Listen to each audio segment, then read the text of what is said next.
Mr. Satahoo, would you mind defining purpose for our listeners? And please do so in a general way. My interpretation of purpose is, as defined by others also, is a common way of referring to it is your calling. I believe that everyone is placed on this earth for a purpose. You are designed with a purpose. I am really intrigued by the term that we are embarking on as a collision with purpose. Some people work towards their purpose. Some people are guided into their purpose. Some people actually collide into their purpose. And whatever they build it up to be, or whatever it matures to be, some is more fulfilling.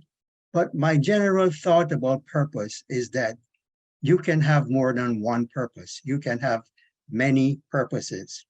The one that you choose to make center of whatever your pursuits is, maybe that one is the one that more adhere or more in line with what you call your calling. Let's talk about your specific purpose. Can you speak on that? My purpose, I believe, is multifaceted.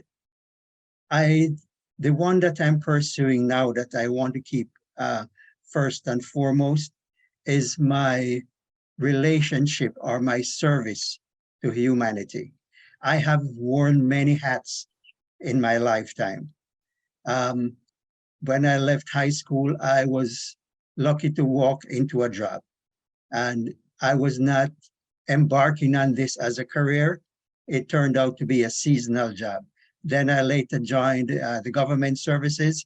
I moved from one post to the next, and from government services, I went into a private corporation, and I took on a trade at that corporation.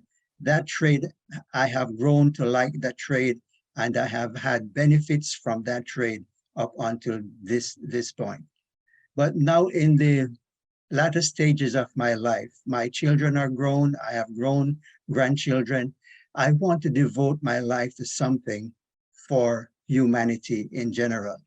I was invited to join Global Humanity Network, and I believe that this is the place that I want to be because it allows me the ability to do or to further what I consider my purpose to be.